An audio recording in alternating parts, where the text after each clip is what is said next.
Bé, doncs bon dia. Hem triat aquest hospital per a fer la roda de premsa de presentació de les jornades per la sanitat, Construïm la sanitat als Països Catalans. Com he dit, hem triat aquest hospital, l'Hospital de Sant Pau, perquè és un dels hospitals més combatius de Barcelona i també perquè el seu comitè d'empresa, que el podeu veure aquí representat, no ha signat cap retallada de les que ha plantejat el CatSalut i les que tenen o les que han vingut a l'hospital els les han imposat. Per a nosaltres això és significatiu i volíem fer un reconeixement cap a la gent que està lluitant pel nostre sistema sanitari. Com dèiem, presentem unes jornades que farem el 22 de febrer, aquest dissabte, a Cotxeres de Sants, a les 10 del matí. Són unes jornades que volen incidir en com d'important és la configuració del model sanitari per a que el dret a la salut sigui un dret universal, sigui un dret d'accés públic, també sigui un dret de qualitat. I també volem fer-nos ressò de tots els casos de corrupció sanitària que han aflorat aquests últims anys i de com hi ha una aposta ideològica de part del conseller de Salut, el conseller Boi Ruiz, per configurar un model que cada dia promociona la sanitat privada i que cada dia precaritza els serveis públics de salut per a tenir una excusa per a engrandir cada cop més les butxaques dels grans beneficiaris que són les mútues privades i per tant les clíniques de sanitat privada. Enfront a això, aquestes jornades plantegen la necessitat de defensar o advocar per un sistema de salut que sigui de propietat pública, de provisió pública i per tant que sigui un sistema que garanteixi, com hem dit sempre, la nostra reivindicació, que és una sanitat pública, universal i de qualitat, sense exclusions. Per tant, la paraula pública o la sanitat pública no s'esgota per a nosaltres amb el fet que totes les persones puguem atansar-nos a un centre de salut, sinó que un sistema ideal i públic és aquell en el qual no hi ha exclusions, és aquell en el qual no ens fan repagar un altre cop el que ja hem pagat amb impostos, que és aquesta sanitat, i és un sistema en el qual no s'està beneficiant clíniques privades que viuen dels nostres impostos i que estan subvencionades totalment per part del CatSalut. Sense més, donem la paraula a les persones que ens acompanyen en la roda de premsa. Primer donarem la paraula a Carmen Pérez, que és la presidenta del comitè d'empresa d'aquí, de l'Hospital de Sant Pau. Després donarem la paraula a dos de les convidades ponents a les jornades que explicaran quins són els seus models sanitaris, models per a nosaltres de referència perquè han fet allò més complicat que és desmercantilitzar la salut, per tant, tractar la salut i la sanitat com un bé públic, un bé per a totes i per a tots, sense exclusió i un bé que sigui no creador de desigualtats, sinó al contrari, el que evita que hi hagi més desigualtats en la població. Sense més, passaria després la paraula a la doctora Isabel Iturria, que és exministra del Poder Popular per a la Salut del govern bolivarià de Veneçuela. Actualment és directora de l'Hospital Cardiològic Infantil de Veneçuela. Després passaria la paraula a la professora de l'Escola Nacional de Salut Pública de Cuba i vicedirectora des del 2009, que és la senyora Tania Liz Aguilar. I, en tot cas, simplement, de nou, citar-vos el dia 22, és a dir, aquest dissabte a les 10 a Cotxeres de Sants, perquè entenem que l'aposta per al nostre model sanitari ha de ser ara i ha de ser una aposta ferma i perquè si no el reivindiquem nosaltres, els metges, les professionals, les usuàries i tots aquells que estem intervenint en la política, doncs ens quedarem sense model i sobretot ens quedarem amb un model que el que fa és pagar i que algunes mútues privades i pocs empresaris facin negoci amb la nostra sanitat i nosaltres cada cop amb més llistes d'espera, cada cop amb més precarietat per accedir als sistemes de salut. Doncs sense més, passo la paraula a la Carmen Pérez. Hola, bon dia, moltes gràcies a tots. En primer lloc, jo en nom de tots els companys del comitè d'empresa voldria donar les gràcies a la companya i al grup amb el que ella treballa per l'organització de les jornades que defensa una situació que és la mateixa que defensem nosaltres i també per haver triat aquest hospital com el paradigma d'una resistència i una defensa del que nosaltres també estem tots d'acord, que és la defensa del model sanitari públic per tot el país.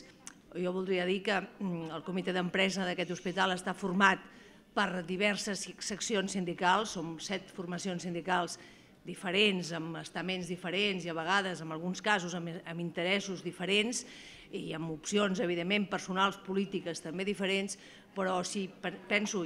no penso, sinó que estic convençuda que en el que tots estem d'acord és en la defensa d'aquest model del que parlava la companya, de sanitat pública, de sanitat universal i de sanitat de qualitat. Jo voldria fer incidència, i ella no ho ha fet, i jo també voldria fer-ho, encara que fos de forma negativa, que a nosaltres no ens agrada incloure la paraula gratuïta, que moltes vegades des dels poders públics s'inclou dintre d'aquestes 3 definicions teòriques d'aquest model sanitari, perquè aquesta sanitat no és en absolut gratuïta, aquesta sanitat la paguem tots els ciutadans a través dels impostos i sota el principi de solidaritat, que ara, malauradament, pensem que s'està trencant. Per tant, aquestes referències a l'universalitat és evident que ja ha deixat de ser universal. Respecte a lo públic d'aquest model, que s'entesten en dir que segueix sent públic quan no ho és, i potser a Catalunya, a diferència del que ha passat a Madrid, aquesta privatització és més sutil, és més opaca i per tant és més perillosa perquè es veu menys i es defensa que el que es cedeix és parcialment la gestió, però el que s'està cedint realment és el negoci que pot haver-hi a dins d'això. En quant a la lluita que ha dit la companya del comitè, que no s'han firmat retallades en aquest hospital per part del comitè d'empresa, és ben cert, però jo voldria deixar ben palès que aquestes retallades, que moltes vegades se'ns acusa que no s'ha signat perquè defensem interessos econòmics, interessos lucratius dels professionals i dels treballadors del Sant Pau, no és exactament així. És evident que els treballadors tenen uns drets socials que uns i uns altres ens estan arrabassant, però el motiu més important pel qual nosaltres hem pensat que no teníem que signar cap tipus de retallades ni, evidentment, cedir a les pressions, moltíssimes pressions que hem tingut més que en altres centres, és perquè entenem que el que s'està fent és un desmantellament del model sanitari públic que sempre han defensat i del model que aquest hospital, que ja sabeu que data des de 1300, ha defensat sempre, que és un model de sanitat amb servei dels ciutadans, en benefici dels ciutadans i no pas al contrari. Sabeu que aquest comitè d'empresa, a més de no haver signat aquestes retallades i d'haver-se oposat amb aquests canvis i aquests retalls tant assistencials com econòmics, hem denunciat també públicament i forces problemes que ens ha portat a tots, situacions de corrupteles i, quan no, d'evidents corrupcions i que en alguns casos estan ja tipificades com a estafa pels organismes jurisdiccionals i, per tant, penso que hem anat molt més enllà del que és la defensa dels interessos estrictament dels treballadors i d'alguns interessos que es podrien dir partidistes i que ens acusen reiteradament de defensar. Nosaltres el que defensem, a més dels drets dels treballadors com a ciutadans, és evident és del dret de tots els ciutadans a poder gaudir d'una sanitat pública de qualitat, universal i, evidentment, pensem que hem de ser valents i hem de ser capaços de denunciar perquè les situacions fraudulentes que s'estan produint a la sanitat, reiterades, només cal llegir la premsa per veure que no és únicament en aquest hospital i pensem que tothom tindria que prendre model de que si els ciutadans denunciem aquestes situacions i no ens limitem només a lamentar-nos i dir que tot és igual i no es pot fer res, potser algun dia les coses canviarien i per això és per el que nosaltres treballem i per el que donem les gràcies als companys per haver organitzat aquestes jornades. Moltes gràcies.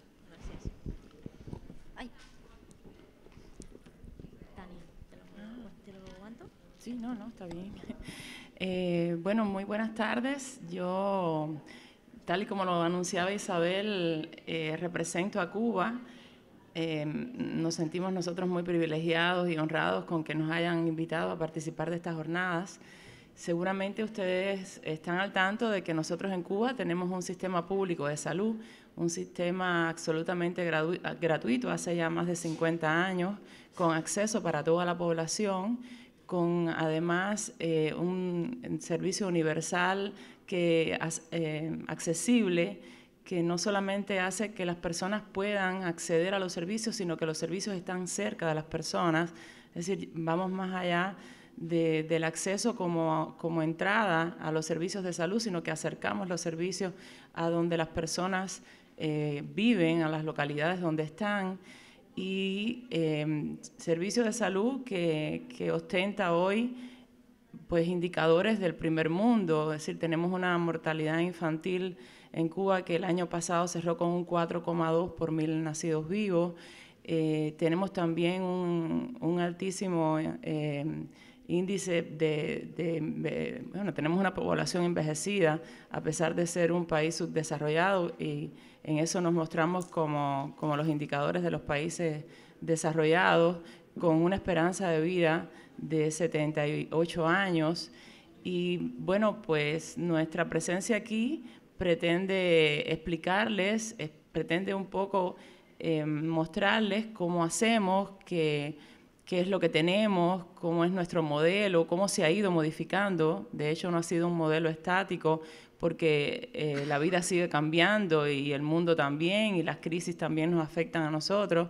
Pero muy a pesar de eso, el Estado cubano siempre ha tenido como principal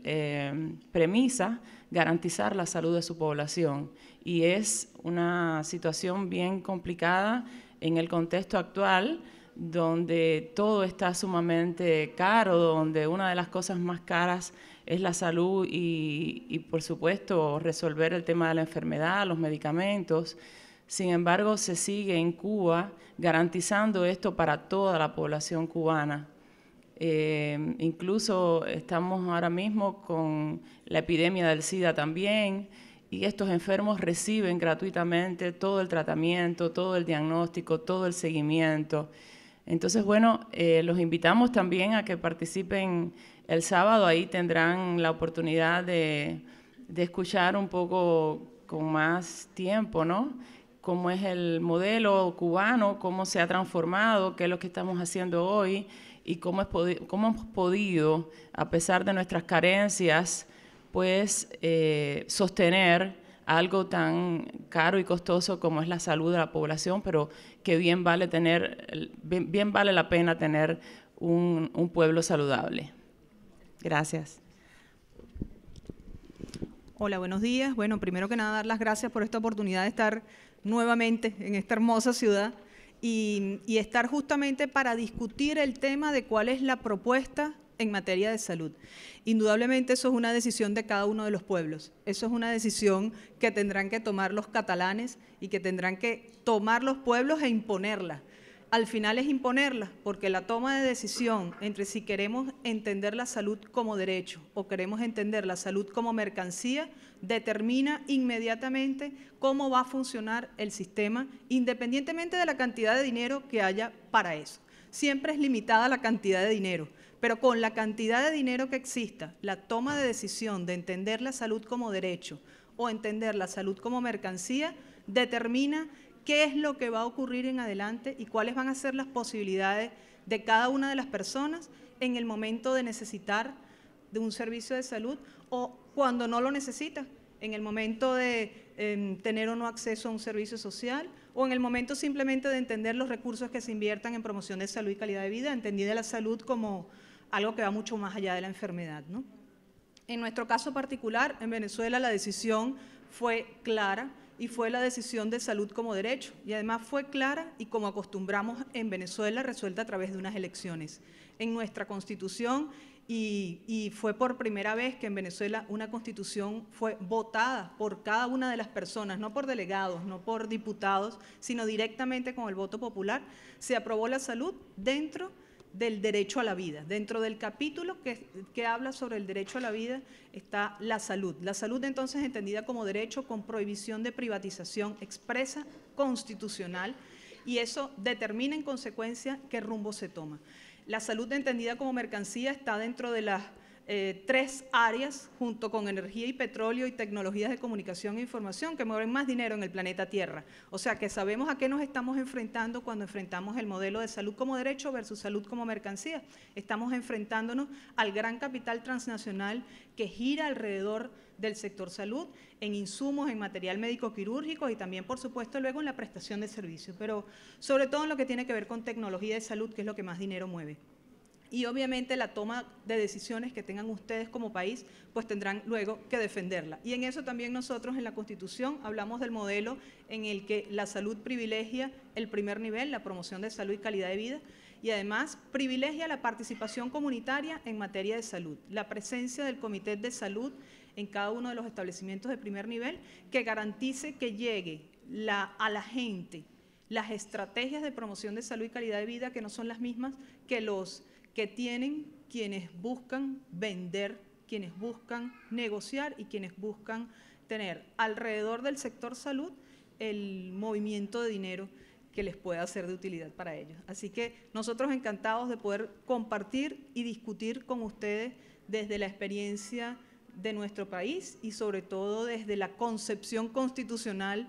votada, como ha ocurrido en las 19 elecciones que ha habido en los últimos 15 años en Venezuela, y votada con una clara decisión que al final es la confrontación de dos modelos. Un modelo que privilegia al ser humano versus un modelo que privilegia al dinero. Es socialismo versus capitalismo y al final eso se refleja en cada una de las cosas y cada una de las decisiones que de las políticas de Estado tomamos cada día. Así que esperemos poder seguir compartiendo con ustedes este sábado en las jornadas. Doncs de nou convidar-vos a la jornada del 22 de febrer, d'aquest dissabte a les 10 a Cotxeres. Parlaran, com ho han fet aquests dos ponents, que per nosaltres també és un honor que hi estiguin, amb altres ponents que explicaran, a més del tipus de model de gestió, explicaran quines són les grans desigualtats que determinen el nostre estat de salut. També ens explicaran quines serien les bases d'un nou model sanitari que sigui concebut, com s'ha explicat ara, un model de drets i no un model que consideri l'ànim de lucre ni que consideri la sanitat com un negoci, com un nínxol per a fer negoci. I sense més, donar-vos les gràcies a tots, donar les gràcies al comitè d'empresa de Sant Pau per haver-nos acollit i us esperem el dissabte a les 10 a Cotxeres de Sant defensant el que nosaltres considerem que és nostre, que és aquest model de sanitat pública i per tant 100% pública, de propietat i provisió pública, universal i de qualitat. Moltes gràcies.